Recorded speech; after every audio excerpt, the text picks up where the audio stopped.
देश भर में दिवाली पर्व की तैयारी शुरू हो गई है। बाजारों में रौनक है। दिवाली की खरीदारी के लिए लोग प्लानिंग करने लगे हैं।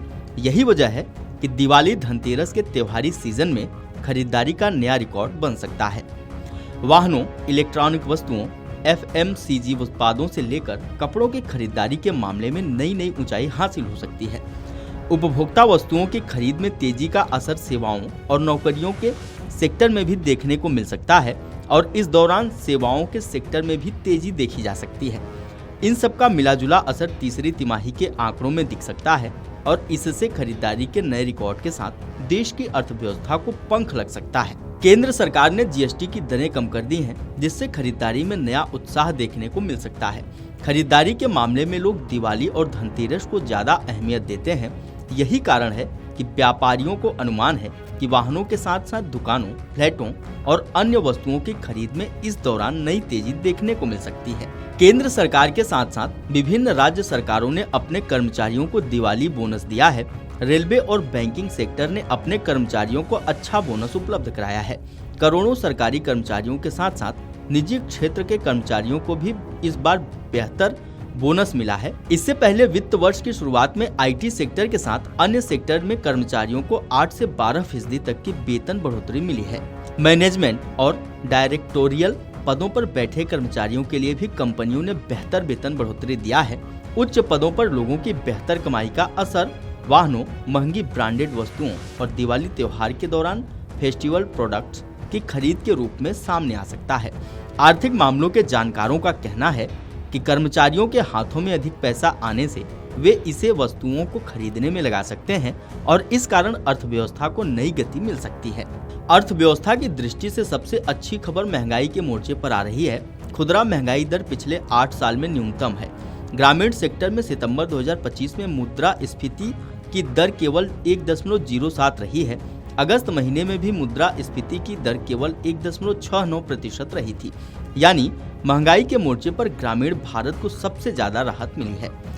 भाजपा प्रवक्ता तुहिन सिन्हा ने अमर उजाला से कहा कि राहुल गांधी और कांग्रेस के अन्य नेता भारत की अर्थव्यवस्था को डेड इकोनॉमी बता रहे थे, लेकिन IMF, विश्व बैंक की प्रतिष्ठित मैगजीन और शेयर बाजार लगातार बता रहे हैं कि भारत की अर्थव्यवस्था सबसे बेहतर दौर से गुजर रही है।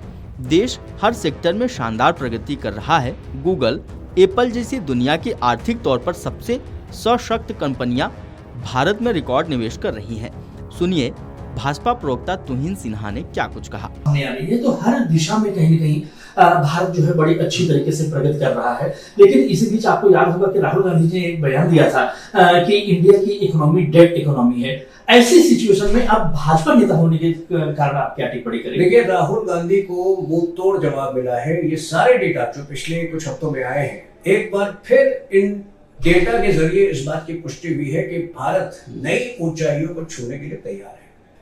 तो कल IMF ने कुछ फ्रेश प्रोजेक्शंस निकाले हैं। 6.6% जो है ग्रोथ का दर फाइनेंशियल ईयर 2026 के लिए रखा है, जो कि पहले की तुलना में अधिक है।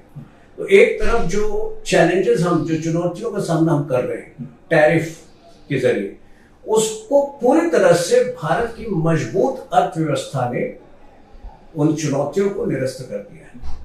तो अगर आप ग्रोथ के डेटा देखें, अगर आप खरीदारी जो वस्तुओं की खरीदारी हुई है नवरात्र के दौरान, हर 6 मिनट में एक मर्सिडीज कार की बिक्री हुई। जी। कंज्यूमर ड्यूरेबल्स जो है बड़ी संख्या में उनमें वृद्धि हुई है और कई अनुमान अभी भी आ रहे हैं कि पिछले नवरात्र की तुलना में कम से कम 4 गुना ज्यादा जो है वस्तुओं की बिक्री हर सेक्टर्स में भी। तो ये दिखाता है कि लोगों में कितना जोश है अपने जीवन को सुधारने हेतु, एक बेहतर जीवन बिताने हेतु खरीदारी और चीजों को जो है वो अपने जीवन में शामिल कर रहे हैं। तो जो व्यक्ति डेड इकोनॉमी कहकर खुद पिछले 1.5 महीने में जो है लगभग 20 दिन गायब था, पहले मलेशिया और उसके बाद साउथ अमेरिका, कौन से नए प्रोपोगेंडा की तलाश में, कौन से नए मिथ्या और झूठ की तलाश में वो मलेशिया जाते हैं, वो साउथ अमेरिका जाते हैं। मेरे ख्याल से सबसे पहले तो उन्हें इसका उत्तर देना चाहिए।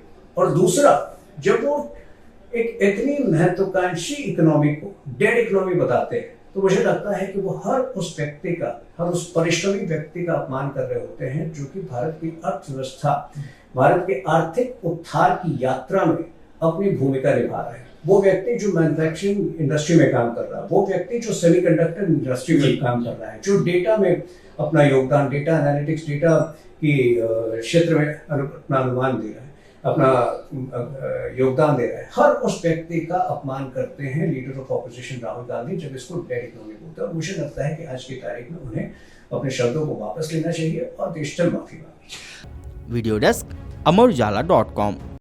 अगर आप ये वीडियो YouTube पर देख रहे हैं तो हमारे चैनल को सब्सक्राइब कर बेल आइकन दबाएं और Facebook पर देख रहे हैं तो हमारे पेज को लाइक करें।